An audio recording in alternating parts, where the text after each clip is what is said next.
네, 안녕하십니까. 손F 채널의 송국권 FC입니다. 네, 한 주간 또 잘 지내셨는지 모르겠습니다. 지난 시간에 파트 1, 변액보험 파트 1으로 찾아뵀었는데 그 시간에 변액보험의 어떤 이름에 얽힌 그 뜻, 그리고 그 뜻만 알아도 여러 가지 얻어갈 수 있는 것이 있다. 뭐 이런 내용을 드렸었고, 다음 시간에는 파트 2, 변액보험의 어떤 실질적인 수익률이라든지 수익률 관리, 그리고 어디서 어떻게 찾아보실 수 있는지 이런 것들 좀 안내를 해드리려고 했습니다. 근데 지금 제목 보시면 연말정산 세액공제인데요. 갑자기 웬 연말정산이냐 하실 수 있어요. 그런데 지난 시간 이후에 좀 여러 통의 전화를 받았는데 여러분들께서 10월, 11월 이렇게 연말정산 준비를 하시고 나서 회사에 1월 달에 어떤 서류를 제출하신 이후에 2월 달이 되면 이번 달에 그 결과가 반영이 되지 않습니까? 그런데 연금저축보험 같은 세액공제형 상품들을 또 문의를 많이 해 주셨고, 그리고 내가 납부하고 있는 변액보험은 어떤 세액공제가 되는지 안 되는지 헷갈린다. 비과세는 뭐고 세액공제는 뭐냐. 이렇게 좀 문의들을 많이 하셔가지고 급하게 궁금해들 하시는 것 같아서 급하게 한번 준비를 해봤습니다. 그래서 이 영상 보시면 조금은 길라잡이가 되실 수 있지 않을까 생각하고요. 우선 연금저축 세액공제율이라고 되어 있습니다. 그래서 세액공제율, 좀 말이 어려우신가요? 이따가 좀 설명을 해드릴 텐데, 우선 C의 연금저축 계좌를 보시면 2013년부터 현재까지라고 되어 있고, 공제 한도는 300에서 400만 원으로 되어 있습니다. 300에서 400으로 되어 있는 이유는 뭐냐면 소득에 따라서 300만 원까지만 납부를 해야 되시는 분들도 계시고, 소득이 높으신 분들이죠. 소득이 좀 낮으신 분들은 400만 원 정도까지 공제 혜택이 확대되어 있다, 이렇게 이해하시면 되겠고, 여기서 빨간색으로 보시면 소득공제와 세액공제로 나뉘어 있습니다. 대부분 그냥 통칭으로 소득공제 되는 연금저축 이렇게 말씀들을 하시는데 조금 세밀하게 보면 소득공제와 세액공제로 나뉜다, 이렇게 이해하시면 되겠고, 이 부분도 뒤에 좀 충분히 설명드리도록 하겠습니다. 그리고 여기 보시면 월급 생활자와 개인 사업자분들은 이제 공제율표라고 되어 있는데 5,500만 원 근로소득 되시는 분들은, 또 종합소득세 대상인 분들 중에서 4천만 원 이하이신 분들은 세액 공제가 16.5%를 해드리는 거고, 1억 2천만 원 정도 초과, 1억 원 초과 이렇게 있으신 분들은 13.2%고, 또 납부할 수 있는 한도도 300만 원까지다, 이렇게 되어 있습니다. 그래서 우선 A, 연말정산에 대한 정의인데요. 말 그대로 연말정산인데 연말에 가서 정산을 해준다는 겁니다. 간단하죠? 정산은 플러스 마이너스 돈이 나가고 들어오고 이걸 계산하는 거지 않습니까? 근데 왜 정산을 할까요? 한 번씩도 생각해 보신 적 있으십니까? 직장인분들은 매월 회사에서 세금을 이제 먼저 국가에다가 회사에서 내게 됩니다. 이걸 원천징수라고 하죠. 매월 납부하시는 세금을 일괄적으로 내는 겁니다. 회사에서 대신해서요. 근데 개개인의 사정을 반영하지 못하죠. 또 뭐 어떤 과장님은 결혼을 해서 아이가 있을 수 있고, 어떤 대리님은 결혼을 했으나 아이가 없을 수 있고, 또 뭐 C 사원은 결혼도 하지 않았고 혼자 생활할 수도 있고, 또 부모님과 생활할 수도 있고, 이런 여러 가지 사정들이 있죠. 그 사정에 따라서 같은 월급을 받지만 여러 가지 비용들이 달리 들어갈 수 있습니다. 그래서 그런 부분들을 각각의 사정을 반영한 것 내역을 국가에다 제출을 하고 이것을 정산하는 과정을 연말정산이라고 보시면 되는데, 1년간 회사에서 미리 낸 세금이 1,000만 원이다. 그런데 내가 아까 좀 전에 말씀드린 여러 가지 상황들을 반영해서 보니 냈어야 될 세금이 900만 원이다 라고 계산이 나온다면, 제가 더 낸 세금이 100만 원을 더 냈지 않습니까? 그러면 이게 2월 달에 환급으로 나오시는 거예요. 그래서 매년 말에 정산을 한다, 이렇게 보시면 되겠고, 개인 사업을 하시는 분들은 매월 세금을 내지 않고 5월에 종합소득세라는 것을 내시게 됩니다. 그래서 종합소득세라 하면 사업소득, 근로소득, 연금소득, 뭐 기타소득, 배당소득 등등등 이런 소득들을 합산해가지고 뭉치면 커지겠죠? 그 큰 거에다가 세금을 매기겠다, 이런 거고요. 퇴직소득세와 양도소득세는 따로 분류해가지고 따로 계산을 합니다. 직장인이나 개인 사업자나 정산해야 되는 거는 같고요. 단지 방법이 약간 다르다 이렇게 이해하시면 되겠고, 세금을 적게 내는 방법이라고 제가 적었습니다만 적게 내는 방법이 있을까요? 예, 뭐 돈을 적게 벌면 적게 내겠죠. 죄송합니다. 네. 실제로는 많이 벌지만 적게 내고 싶은 마음이 다 인지상정 아닌가 싶습니다. 저도 사실 뭐 솔직히 말하면 그렇습니다. 근데 적게 버는 것으로 하려면 제가 예를 들어서 5천만 원을 벌면 무언가 소득에서 빼주는 걸 찾아야겠죠. 빼는 것을 공제라고 합니다. 그 소득 공제는 내가 본 소득에서 경비성 금액을 빼준 거다. 이렇게 이해하시면 되겠어요. 그래서 예를 들어서 제가 이제 급여 생활자인데 소득이 4천만 원이고 그리고 2명의 자녀가 있고 또 부모님을 모시고 있다. 그런 40대 가장이다라고 했을 때 보면 자녀들을 키우는데 여러 가지 돈이 들어가시죠. 저도 자녀들을 양육을 하고 있습니다만 무지하게 먹습니다. 네, 그런 먹는 비용, 그 다음에 학원 보내시는 비용, 그 다음에 뭐 등등등 입히고 또 여행도 가셔야 되고 이러이러한 비용들을 국가에서는 자녀 1인당 150만 원 정도를 소득에서 빼줄게. 이렇게 되는 거예요. 이걸 인적공제라고 하죠. 그러면 저는 4천만 원을 벌었습니다만 300만 원, 자녀가 2명이니까 300만 원을 빼고 3,700만 원 번 사람으로 해서 세금을 계산해 주겠다. 이런 얘기로 이해하시면 되겠어요. 쉽죠? 네. 우리가 한번 찾아볼 수 있는 사이트를 알려드리려고 하는데요. 납세자 연맹이라고 치시면 납세자 연맹 이렇게 나오죠. 그래서 클릭하고 들어가시면 여기에 연말정산 이렇게 있습니다. 연말정산에 들어가 보시면 연말정산 정계도 뭐 이렇게 설명도라고 나와 있고요.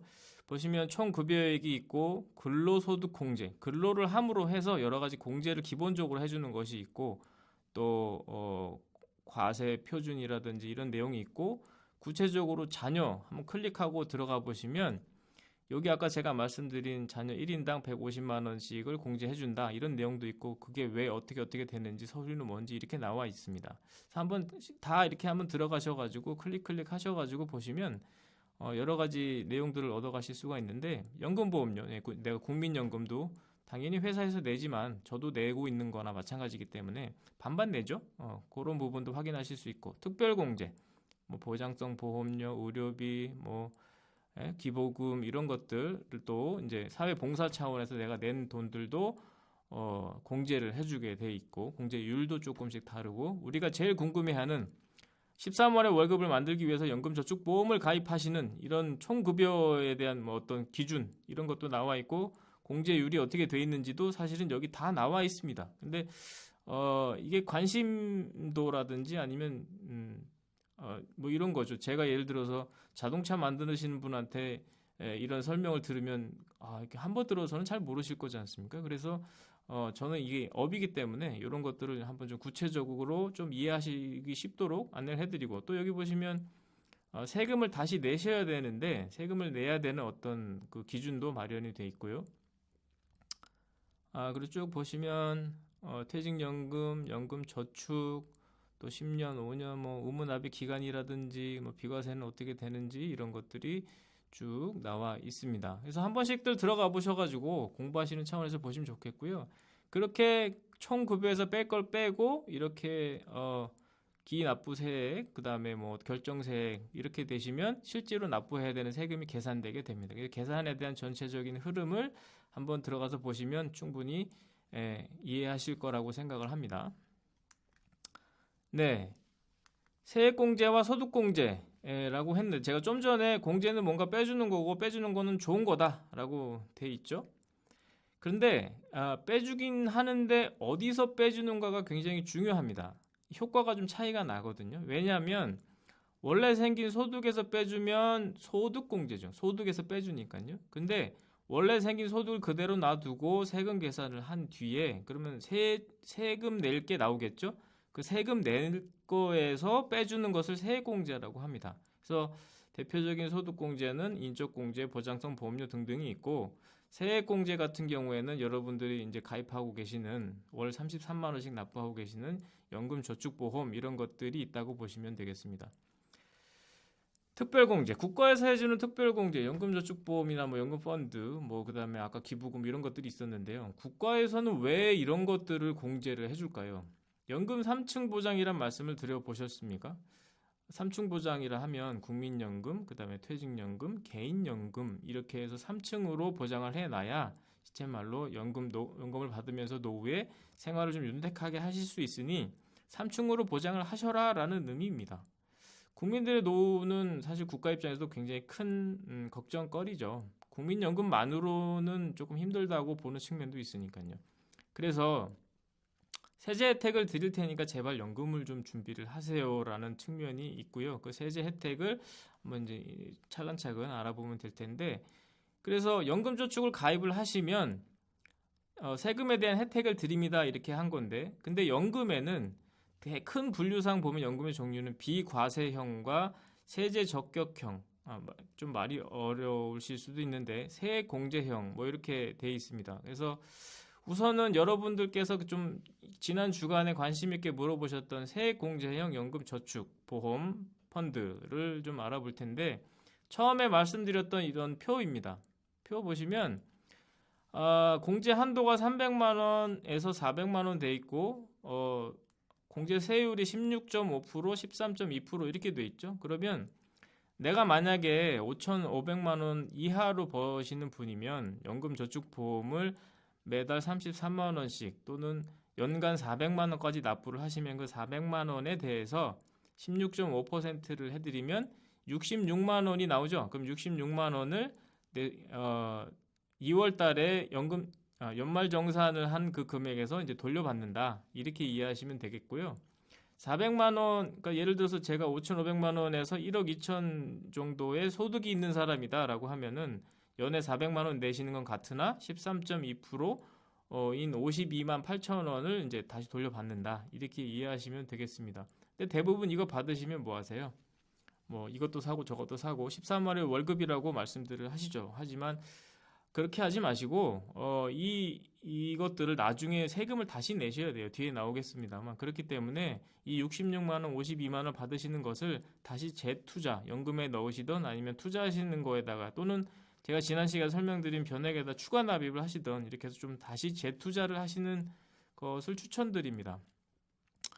그래서 좀 말이 험한데 장기 카드론과 같다. 나중에 내야 될 세금이다. 그래서 다 쓰지 마시고 투자를 좀 하시자. 이렇게 추천드리고요.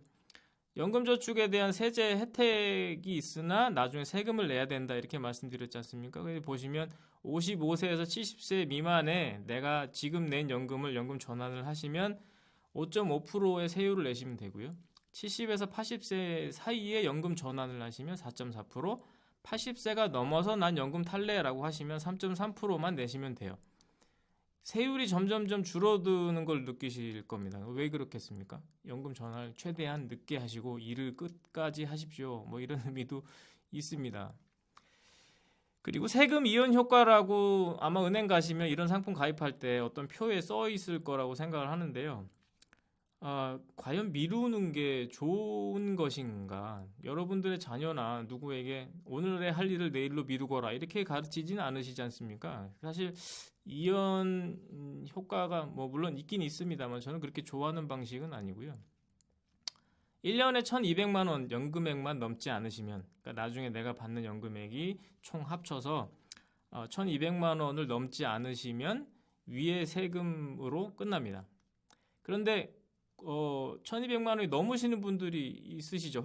거의 확정적으로 뭐 교직원분들, 군인분들, 뭐 군무원분들, 공무원 뭐 이런 분들 같은 경우에는 나중에 연금을 꽤 많이 받으시죠. 그런 분들은 뭐 300만 원 조금 언저리 20년 근속, 25년 근속 하시면은 380만 원, 뭐 심지어는 400만 원까지도 넘게 받으시는 분들도 계시기 때문에 그렇게 되면은 1,200만 원이 넘어가게 됩니다. 물론 공제를 제하고 어쩌고 해가지고 1,200이지만 아무튼 이런 분들은 조금 신중하게 결정하셔야 됩니다. 아까 위에서 제가 종합소득세 합산은 무섭다. 종합소득세는 이런저런 소득을 다 합산하는 거다라고 말씀을 드렸지 않습니까? 그리고 퇴직소득세, 양도소득세는 또 따로 분류해서 한다라고 말씀을 드렸는데 소득세표를 한번 보시면 1,200만 원 이하일 때는 6.6%고 1200만 원을 넘어가게 되면 소득세를 16.5%를 내게 됩니다. 그런데 내가 연금저축이 비과세형이었다면 나중에 낼 게 없기 때문에 아무런 일이 일어나지 않아요. 그런데 지금 내가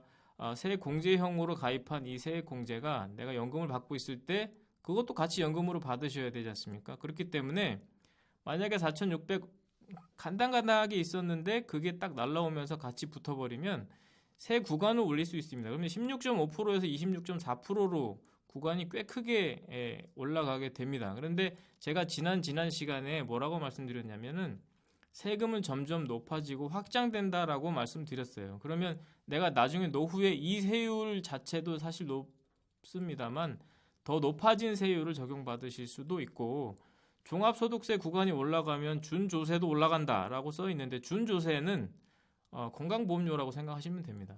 소득이 있는 곳에 세금도 있기 때문에 세금이 올라가면 준조세 건강보험료도 올라간다 이렇게 이해하시면 되겠고요. 연금저축의 수익률이라고 돼 있는데 사실 연금저축들은 수익률 때문이 아니라 공제받으려고 가입하시죠. 그렇기 때문에 사실 형편이 없습니다. 사실은 현실이죠. 그래서 노후 소득이 많은 것으로 생각하신다면 비과세형을 좀 고려하시는 게 좋겠다 이런 얘기고요. 그리고 연금저축보험 대부분 금리형입니다. 그래서 만약에 하신다면 연금 펀드로 좀 수익성을 높이시면 좋겠다입니다. 그래서 그러면 난 지금 연금저축보험을 가입하고 있는데 이걸 해지를 해야 되느냐? 그렇지 않습니다. 이런 내용들을 국가에서도 잘 알고 있기 때문에 연금보험을 펀드로 이전하실 수가 있습니다. 이전하는 과정은 어떤 증권이다라고 했을 때 거기로 이전을 한다라고 하시면 어플을 설치를 하신 이후에 간단하게 한 하루 정도 만에 이전을 해서 수익성 기반으로 변화를 시키실 수가 있어요. 그래서 이전 가능하고 여러 가지로 수익성을 좀 기반을 이해를 하신다라고 하면은 수익성 기반으로 하실 것을 추천드리고 해지와 이전의 차이는 뭘까라고 되어 있는데 세액공제는 공짜로 해주지 않고 만일 해지를 하게 되면 가입하신 5년 이내에 혜택 받았던 공제금액 아까 뭐 66만 원, 뭐 50몇만 원 이런 것들을 다 시쳇말로 토해내셔야 됩니다. 그리고 기타 소득세를 또 내셔야 됩니다. 그거를 하고 나오는 굉장히 큰 손실이죠. 그래서 제가 몇 번 신중하게 생각하셔야 된다라고 말씀드렸고 5년 이후에 해지를 한다면 기타 소득세만 내시면 됩니다. 그것도 사실 적진 않죠. 그래서 저축보험에서 펀드로 운영을 하자. 뭐 이거는 한번 좀 보시면 33만 원씩 5년간 10년간 이렇게 해가지고 42세까지 32세인 분이 납부를 한 금액이 1,980만 원이다 하면 그게 저축보험인 경우에는 사실 옆으로 갑니다. 떨어지지 않으면 다행이죠. 실질 금리는 마이너스로 가기 때문에 조금 수익성을 기대하기는 힘든 부분이니까 이 부분을 지금 한 10년이나 뭐 5년에서 10년 사이 납부를 하셨다면 그 적립액 자체를 이렇게 수익 기반으로 쭉 올라갈 수 있는 수익성을 좀 높이자라는 거고요. 저축보험이나 저축펀드나 사실은 55세 연금 전환 시에 5.5% 세금을 납부해야 되는 건 똑같습니다. 그래서 여기서의 결론은 수익성을 좀 높이자. 수익률 기반으로 변경하는 것도 좋다. 이런 거고요. 이런 제도는 가입된 저축보험의 환급금이 그대로 펀드 적립금으로 들어가기 때문에 또 원하면 납입도 계속 가능하고 납입을 원치 않는다면 납입을 정지할 수도 있다. 그리고 연금저축보험은 납입 정지 기능이 없는 상품들이 대부분이에요. 왜냐하면 유니버셜이라고 쓰여 있는 상품들이 거의 없기 때문에 그렇죠. 그래서 요약하면 세액공제형 저축을 저축보험으로 하든지 뭐 연금 펀드로 하든지 효과는 똑같으나 수익성을 좀 높이는 쪽으로 가자 이런 얘기고요. 납입을 정지할 수 있는 기능이 있기 때문에 만약에 제가 소득이 좀 나중에 크게 늘어날 것으로 생각을 하신다면 비과세형이 나에게 낫다고 판단한다면 거치형으로 펀드를 운영하신 다음에 비과세형으로 변액보험이라든지 이런 쪽으로 하시는 것도 나쁘지 않다라고 보여지고요. 여기까지 오늘 연금 저축보험 그다음에 연금 소득공제 세액공제에 대해서 간략하게 설명을 드렸습니다. 조금 어려운 단어가 있으셨을 수도 있으나 한 번씩 잘 보시고 아까 알려드린 납세자연맹 홈페이지 들어가셔서 천천히 공부해 보시면 좀 쉽게 접근이 가능하실 것 같고요. 다음 시간에는 이어서 변액보험 파트 2로 관리 방법이라든지 실질적으로 수익률을 어떻게 올릴 수 있는지, 또 수익률이 올라왔을 때는 어떻게 하면 되는지에 대해서 알아보도록 하겠습니다. 다음 시간에 찾아뵙도록 하겠습니다. 좋은 하루 되십시오.